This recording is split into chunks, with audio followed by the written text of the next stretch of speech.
I'm not going to sing, so don't worry about that. I'm not really sure I need to say much else because Dave maybe said it all for me when he was talking about the Stafix Energizer. But it's always a privilege to be here. I think this is my third year here. I see a lot of familiar faces when I look out in the crowd. Some of you guys get a little more interesting every year. I'm still looking for the one I'm looking for, but there he is right back there in Colorado. Won't mention any names. But anyways, it was a good football game we had a few weeks ago, wasn't it? Okay. Primarily what I sell to Powerflex would be the Stafix Energizer line. We sell other things. We sell some accessories today. We're selling a few more things all the time, but that's what everybody likes to talk about. That's probably kind of the shiny emerald in our lineup, so that's what I'll focus on. But before I start on that, I guess I'd like to start with what I call a little practical common sense. I had a gentleman come up to me this morning and said, Doug, I got to give a speech here in a few weeks. They want me to talk about what the newest, the latest, the greatest is in power fencing. You know, give me some ideas. And I thought about it for a minute, and I said, well, you know, I can tell you about our Energizer. We got remote control Energizer. We got short pulse length. We've got this, we've got that. But I said, you know what it all boils down to is most all the products have improved. But you can still buy those products that haven't improved. And it's always fun to talk about Energizers and what they'll do, but the reality is, I'm going to downplay my thing here a little bit. If you've got a core Energizer, it's not that hard to fix it. You come to Powerflex, you get your checkbook out, you buy an Energizer that's going to work for you, you hook it up right, it doesn't take you that long, that problem solved, okay?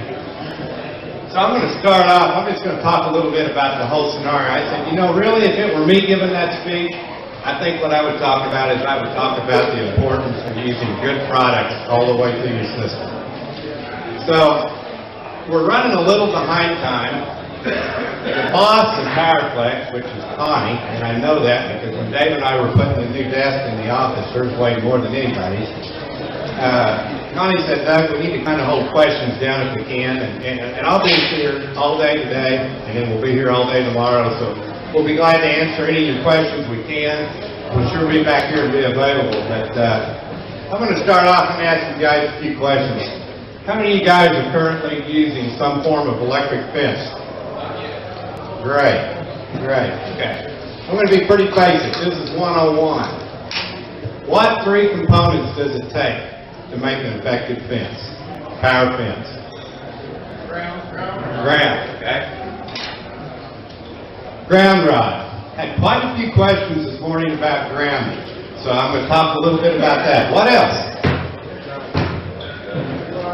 Okay, power source. Energizer. Okay, takes a good power source. What else?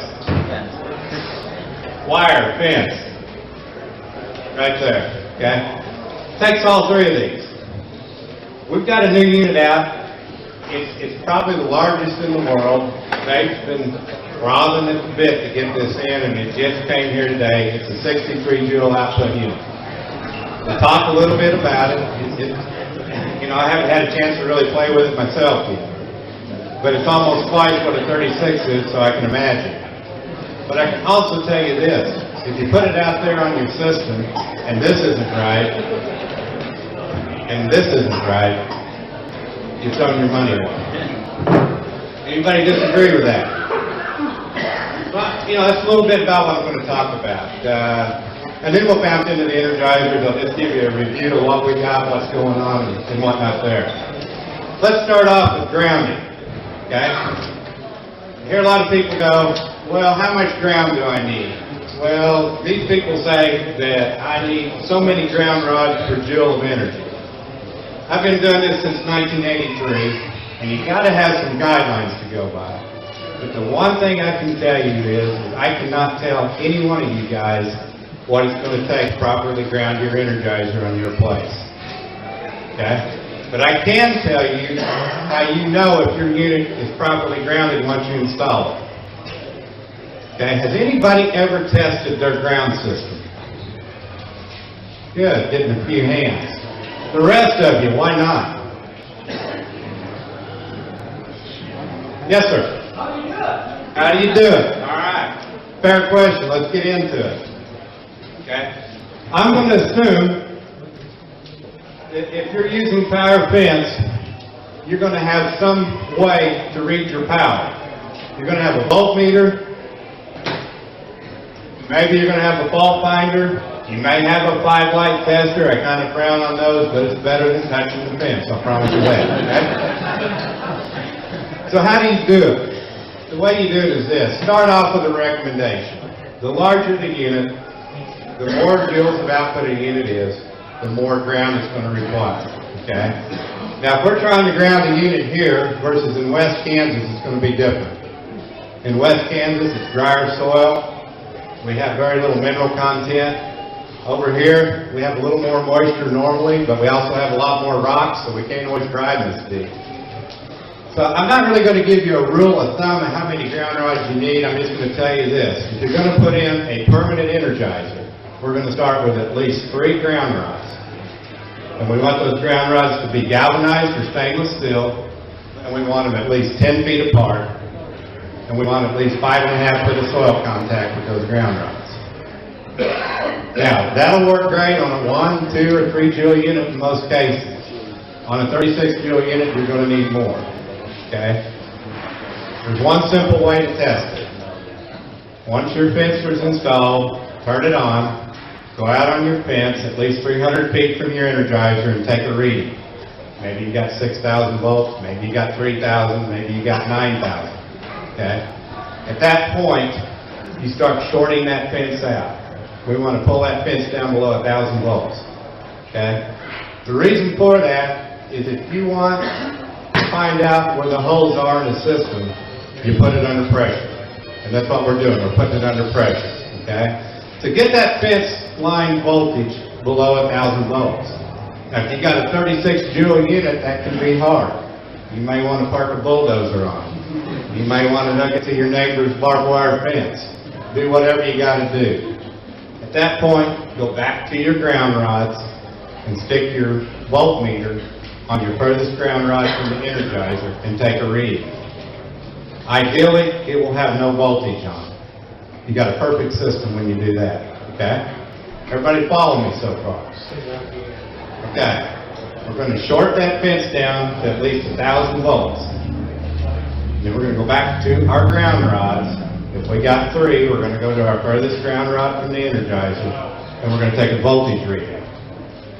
If that voltage reading is 0, you've got 100% good ground. If it's 0.2, 0.3, you're still pretty good. If it's 0.5, you're starting to be in territory where it's not working. There's been a lot of these I've tested, and they'll have 2,000 or 3,000 volts on them. I'll get a call. I'll go do the troubleshoot.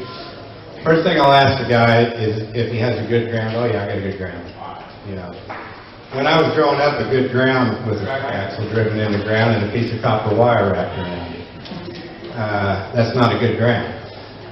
But I'll go through this scenario, and I'll put my voltmeter on that ground rod, and as many times I'll read 3,000 or 4,000 volts, maybe more voltage on the ground rod than I got on the fence. And I'll ask the customer if they think the ground is good. And they'll look at me and, well, yeah, I guess it is. I don't know. And I said, well, then touch the ground rod. Well, heck no, I'm not going to do that. It's got 4,000 or 5,000 volts in it. You pretty well know it's not good. The thing is, your fence will not work if you got more voltage on your ground than what you have on your fence. That's just common sense. That's why grounding is so important. It's probably one of the easier things to fix. You just simply drive more ground rods, check your connections, dampen the soil around them, place them in a good place, whatever you got to do, but get that ground voltage down below 0.5 or 500 volts. Once you get that done, you know your ground system on your place is working to its potential. Okay? Now, second thing is once you do that, most people never think to recheck it. Okay? I was talking to a guy this morning, and I said, you should recheck your ground system once a year. I know if I tell you to do it once a year, you're probably going to do it at least once every 3 years, and I'm pretty good with that. Okay? But recheck that. Because what happens is those ground rods deteriorate over time. Maybe a connection comes off of it. You don't know. And a lot of times, all of a sudden, you wake up, you got no power on your fence, and you'll go to looking down the fence, looking at your charger, calling everybody to find out what's going on, and you should have looked at your ground system. It could be right there. It's important. Okay? The second thing I want to talk a little bit about is the fence itself. What I'm holding up here is a piece of 12.5 gauge high tensile wire. It's preferred for building a permanent high tensile fence. I know you're going to use poly wire sometimes. That's portable, or it should be portable. It doesn't always turn out that way, but it should be. Okay? The reason we recommend 12.5 gauge is because it has a pretty good diameter to it, and that's what carries your power.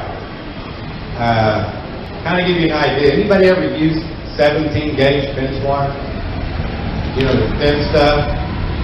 Right? A lot of times it just winds up wrapped around your brush hog or around the cow's leg or something like that. The issue is I can put up a mile of 17 gauge fence wire, and I can put a 63 joule output unit on one end with no load on the fence, and I won't have a lot of power at the other end of it because it simply can't carry that much power. Now, if I go in and I put up a 12.5 gauge wire, I increase that. If this is a mile of fence from this wall to this wall, and I've got one wire up there, I got 1 mile of fence, right? Well, let's say I have 3 wires up here. Now, how much fence do I have? Who said 3 miles? Raise your hands.